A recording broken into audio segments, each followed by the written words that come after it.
Friends, मेरा नाम वेद प्रकाश है। Welcome to my channel inner with power, a collection of motivational stories.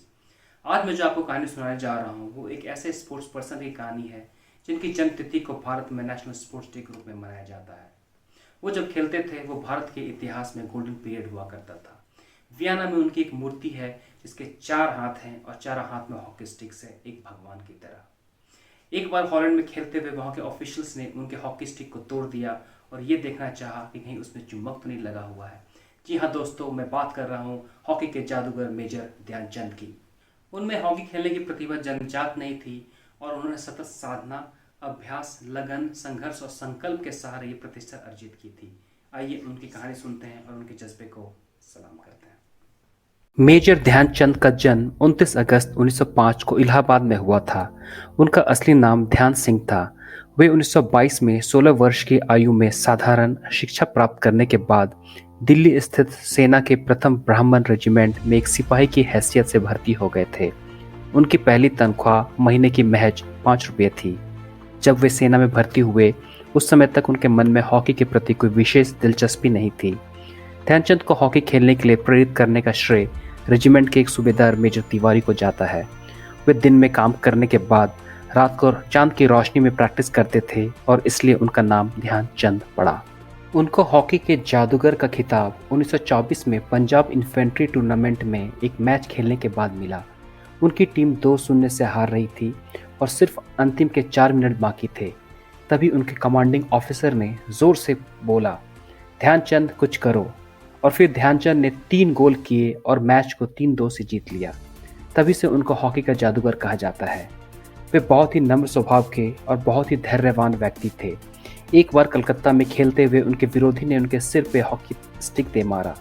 उन्होंने बड़ी नम्रता से उससे कहा कि कोई बात नहीं, मैच में अभी 10 मिनट का खेल बचा हुआ था और उन्होंने ताबड़तोड़ 3 गोल कर दिए और वे मैच जीत गए।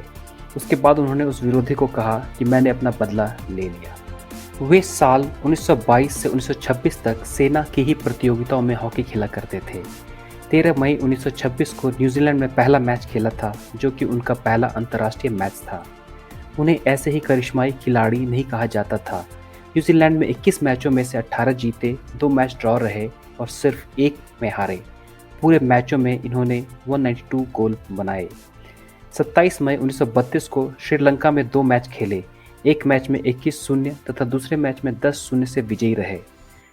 1935 में भारतीय हॉकी दल एक बार फिर न्यूजीलैंड के दौरे पर गई, जहां इनके दल ने 49 मैच खेले, जिसमें 48 मैच जीते और एक वर्षा के कारण स्थगित हो गया, वरना वो भी जीत जाते। 1928 एम्स्टर्डम ओलंपिक्स, भारत को पहला ओलंपिक गोल्ड मेडल जिताया। जहां दूसरी टीम 1 या 2 गोल से जीत रहे थे, पर भारत बड़े गोलों की मार्जिन से जीत रहा था। इंडिया ने ऑस्ट्रिया को 6-0, बेल्जियम को 9-0, डेनमार्क को 5-0, स्विट्जरलैंड को 4-0 और नीदरलैंड्स को 3-0 से हराया। इस ओलंपिक में ध्यानचंद भारत के लिए सर्वाधिक 14 गोल करने वाले खिलाड़ी बने। 1932 लॉस एंजलिस ओलंपिक्स, भारत को दूसरा गोल्ड मेडल जिताया। उनकी टीम वहां खेलने के लिए पंजाब नेशनल बैंक से लोन लेकर गए थे। यूएसए को 1 नहीं 2 नहीं पर पूरे 24 गोल से हराया, जो कि एक वर्ल्ड रिकॉर्ड है। टॉन ब्रैडमैन ने ध्यानचंद के बारे में कहा कि वे हॉकी में गोल ऐसे करते हैं जैसे क्रिकेट में रन स्कोर होते हैं। 1936 बर्लिन ओलंपिक्स की कहानी बहुत ही दिलचस्प है। भारत अपना पहला मैच जर्मनी से 4-1 से हार गया था। ध्यानचंद ने अपनी ऑटोबायोग्राफी गोल में लिखा था कि वो जब तक जिंदा रहेंगे तब तक ये मैच कभी नहीं भूलेंगे, क्योंकि उस मैच के बाद पूरी टीम रात भर सो नहीं सकी। फाइनल मैच फिर जर्मनी के खिलाफ था और वो 14 अगस्त को खेली जानी थी, लेकिन किसी कारण से 14 अगस्त को खेल नहीं हो पाया और 15 अगस्त को खेल हुआ। 11 साल बाद भारत इसी दिन आज़ाद हुआ था। उस दिन स्टेडियम में 40,000 लोग भारत और जर्मनी का मैच देखने के लिए आए थे। हाफ टाइम तक भारत 1-0 से पीछे चल रहा था। दूसरे हाफ में ध्यानचंद ने अपना जूता उतारा और अपना जादुई खेल दिखाया। उन्होंने 3 गोल किए और भारत 8-1 से फाइनल मैच जीत गया। ओलंपिक में भारत का यह तीसरा गोल्ड मेडल था। मैच देखने हिटलर भी आया था। वो ध्यानचंद के खेल को देखकर बहुत ही प्रभावित हुआ। वो ध्यानचंद से पूछा, आप हॉकी खेलने के अलावा क्या करते हो? ध्यानचंद ने कहा, मैं सेना में नायक हूँ।